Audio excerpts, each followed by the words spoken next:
आधार card की निकासी को लेकर अगर फ्रॉड करने के बारे में हम बात करें तो सबसे पहले हमारा दिमाग चलता है कि जितनी भी मार्केट के अंदर एईपीएस संचालक और जितने भी सीएसपी बैठे हुए हैं वही लोग फ्रॉड करते हैं, वही ग्राहक के अकाउंट से पैसे को निकाल लेते हैं और ग्राहक को पता भी नहीं चलता है। लेकिन आज की इस वीडियो में हम बात करने वाले हैं कि अगर ग्राहक ही फ्रॉड करने पर तुला हुआ हो और ग्राहक ही आपके पास कुछ ऐसे आने लगे जिनका इंटेंशन ये है कि सीएसपी को चूना देना है, किसी भी एईपीएस संचालक के यहाँ पर जाकर उनको फ्रॉड करना है, तो आप कैसे बच पाएंगे। आज की इस वीडियो में हम आपको मोस्ट इंपॉर्टेंट 3 पॉइंट्स के बारे में बात करने वाले हैं। अगर आप उन 3 पॉइंट्स को फॉलो करते हैं तो कोई भी ग्राहक आपके पास इस नज़र से, इस नियत से अगर आता है कि वो आपके सीएसपी पॉइंट पर आकर फ्रॉड करने वाला है तो वो बिल्कुल भी फ्रॉड नहीं कर पाएगा, आप उस ग्राहक के चुंगल में नहीं फंस पाएंगे। दोस्तों, मेरा नाम है बिलाल खान और आप देख रहे हैं स्मार्ट शॉप। अगर आप एक एईपीएस संचालक हैं या फिर आप किसी भी बैंक के थ्रू एक सीएसपी हैं तो आपको पता होना चाहिए कि एनपीसीआई के रूल्स एंड रेगुलेशंस के हिसाब से अगर काम करेंगे तो आप पर कोई भी गाज करने वाली नहीं है, ना तो कोई आप पर कोई झूठा लांछन लगा पाएगा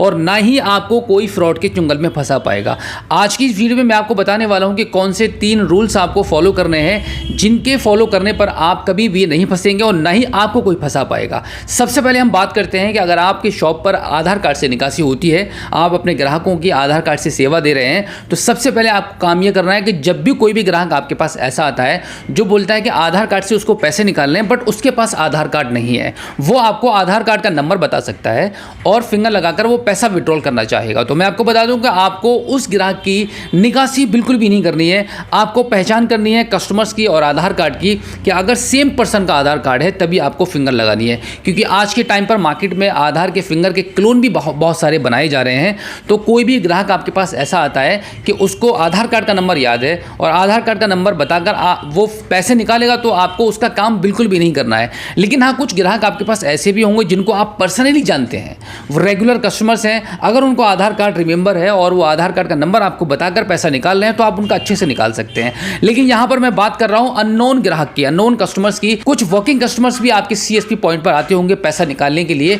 तो अगर वो आपको सिर्फ आधार कार्ड का नंबर बता रहे हैं और कोई भी डिटेल वो शो नहीं करा रहे हैं, पैन कार्ड, आधार कार्ड, कुछ भी अपनी पहचान नहीं करा रहे हैं, तो आपको उनका काम बिल्कुल भी नहीं करना है। ये पहला पॉइंट है जिस पर आपको काम करना है। दूसरे पॉइंट की तरफ हम बात करते हैं कि आप एक मार्केट के अंदर आपकी शॉप है, आप बैठे हुए हैं, अब यूपीआई का चलन चल चुका है, यूपीआई का ज़माना चल रहा है, तो बहुत सारे ग्राहक आपके पास ऐसे भी आते होंगे जिनको 500, 1000, 2000, 3000, 10,000, 20,000 यूपीआई के माध्यम से आपसे पैसा निकालना होता होगा। तो मैं आपको बता दूं कि यहाँ पर यूपीआई के माध्यम से पैसा निकालने की अगर आपकी छोटी मोटी कोई मजबूरी है, आप अभी भी पैसा निकाल रहे हैं, तो मैं आपको बता दूं कि यहाँ पर आपको अननोन कस्टमर्स का यूपीआई के माध्यम से कोई भी पैसा विड्रॉल नहीं करना है। होता यह है कि मार्केट के अंदर बहुत सारा ऐसा हो चुका है, हमारे यहाँ पर भी हो चुका है, यहाँ पर आप फंस सकते हैं, ग्राहक आपसे फ्रॉड नहीं कर पाएगा क्योंकि वो आपके पैसे अकाउंट में पैसा डाल देगा और आपसे पैसा लेकर चला जाएगा। लेकिन मार्केट के अंदर आजकल हो क्या रहा है कि जब आप किसी भी अननोन पर्सन से यूपीआई के माध्यम से अपने पर्सनल अकाउंट में पैसे को डलवा लेते हैं तो क्या होता है कि आपसे आपका फ़ोन पे, गूगल पे का नंबर लेकर या आपका यूपीआई नंबर या आपका क्यूआर कोड लेकर वो भेजता है किसी और पर्सन को,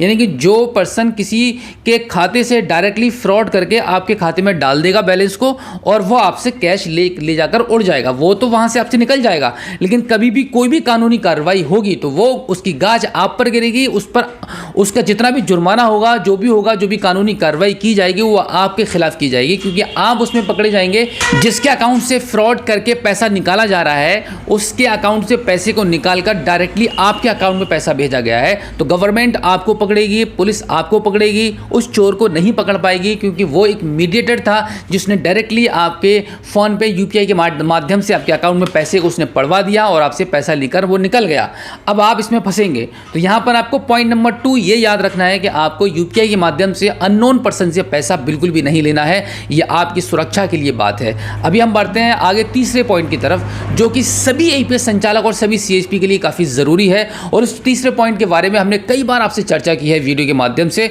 वो ये है कि आपको हर कीमत पर रजिस्टर मेंटेन करने हैं। अगर आप किसी यूपीआई से पैसा ले रहे हैं तब भी आप उसको रजिस्टर में मेंटेन कीजिए। अगर आप आधार कार्ड, एटीएम कार्ड के माध्यम से पैसे को विड्रॉल कर रहे हैं तब भी आपको रजिस्टर मेंटेन करना पड़ेगा। रजिस्टर मेंटेन करना काफ़ी इंपॉर्टेंट हो चुका है आज के टाइम पर, क्योंकि यहाँ पर दोनों सेफ रहते हैं, ग्राहक भी और आप भी। क्योंकि देखिए, अगर आप कोई ग्राहक आप पर अगर आप लांछन लगा देता है, आप पर कोई क्योंकि देखिए, अगर कोई भी ग्राहक आप पर इल्ज़ाम लगा देता है कि उसने आपके यहाँ पर 1500 विड्रॉल नहीं किए हैं, सिर्फ 1000 विड्रॉल किए हैं, अगर आपने रजिस्टर मेंटेन नहीं किया है, तो इसका आपके पास कोई भी सबूत नहीं है, कोई भी प्रूफ नहीं है।